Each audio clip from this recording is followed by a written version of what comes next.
Okay, when you ask me about the type of breast cancer, you are referring to the unique features of cancer cell under microscopic view. When you look under the microscope, the cancer cells type. Okay, but patients sometimes confuse with grade and stage.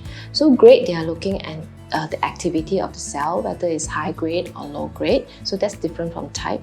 And staging is looking whether the cell has spread to like other organs or lymph nodes. So type is basically divided into two types. There is the non-invasive type and then there's the invasive type. The non-invasive types means that there's abnormal cells within the milk duct and it hasn't left the milk duct, it's still within inside.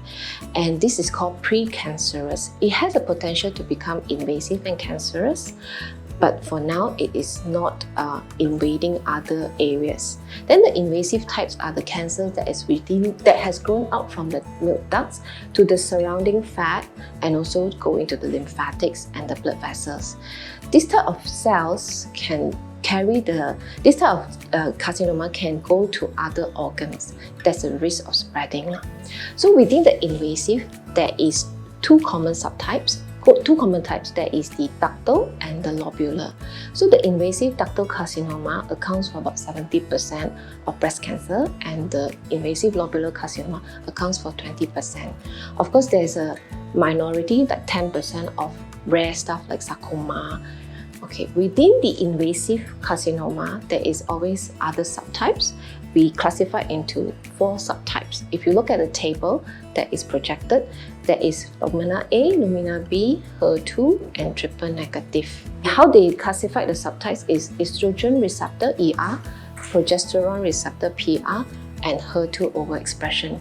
You need to go through this with your oncologist to subtype your breast cancer.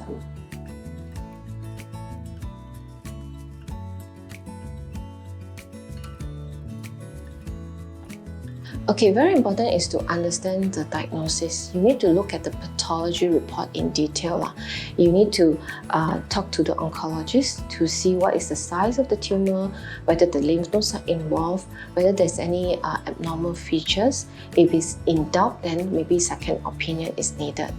And then, of course, within the pathology report, you will understand whether you are hormone receptor positive or HER2 overexpression, and thus do the subtyping. This is very important because it decides on what treatment you will be needed later on. Then once that's done, the oncologist will probably ask you to do a staging scan, usually a CT scan or a PET scan. This is to see whether the tumor has spread to other organs or not. And subsequently, of course, we need to check the fitness. If patients are planning for chemotherapy, we need blood tests to check on the liver function, kidney function, and also we will need to sometimes check on the heart condition to make sure there is nothing that is hiding around the corner, because sometimes chemotherapy will cause heart problem also. And then nutrition is also very important. Patients shouldn't be underweight and they should have a very good balanced diet. And lastly is whether their emotions are affected. If their emotions are affected, they should get counseling. They should have a positive mindset before they start their treatment.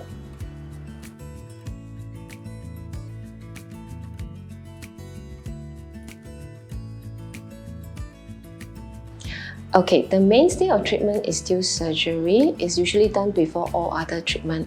But however, there's certain situation where the breast surgeon might want to do chemotherapy first before the surgery, especially tumor that is very big or tumor that has involved the lymph nodes, or even if cancer has spread elsewhere. So we will usually do chemo to shrink the tumor and then go for surgery.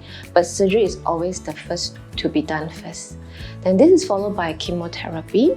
Chemotherapy is usually indicated for more advanced cancer, usually when the lymph nodes are involved or they are of high grade, or certain subtype like triple negative or HER2 overexpression type. You need to discuss with your oncologist what is most appropriate for your subtype of disease. And the third one will be radiotherapy. Patient who has lumpectomy surgery, they will definitely need radiotherapy.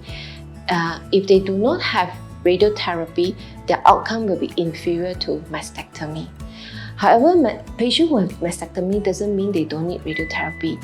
Those tumor that is big, or that's lymph nodes involved or the margins involved, even after mastectomy, they still need radiotherapy. The fourth will be hormonal therapy. Hormone therapy are only for hormone receptor positive patients like estrogen receptor positive, progesterone receptor positive.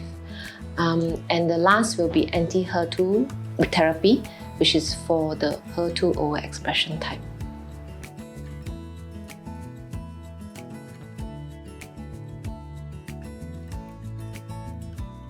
I think support without judgment. So a lot of time, I do have patients with their family coming in asking the question, why it happens to the patient, what is the cause of it? And then they will say, is it because patient don't sleep well, they don't eat well, or they are overstressed? This is blaming the patient. They're trying to find a reason to blame. So don't judge the patient, don't blame the patient. It's not fair because patient did not choose to have this disease. And then respect the patient's decision is very important. After discussion as in what to do next, what's the treatment, sometimes the patient's voice is very important. You must respect the patient's decision. And then, of course, accompany a patient to the doctor's appointment because when patient is in the clinic, sometimes they are blank. They appear to be sitting there, but actually they are not absorbing whatever information you're telling them. So being in the doctor's clinic with the patient, they can take notes, they can lend an ear, they can further understand the situation and help to make decision. And also, I guess, spend more time with the patient so that the patient don't feel that they are being abandoned. Especially old people, they always say, I don't want to be a burden to my son, my daughter.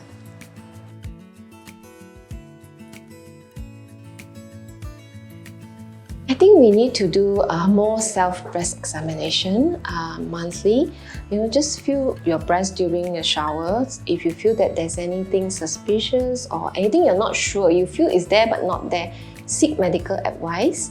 Better be early than late. And also, according to the MOH guideline, they have a breast screening protocol. I do recommend a patient to refer or any female to refer and follow the protocol. I think they suggest 2 yearly mammogram for normal risk patient after 50 years old.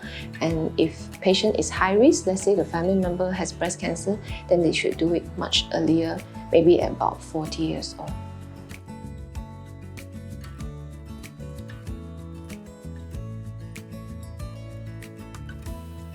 It's very important to be positive and be brave. You have to be brave to face the diagnosis, be brave to face the treatment that is needed, so that you can go through with confidence, and also be strong because the journey is not easy and they need help. You should get some peer support group to talk to survivor, get their advice.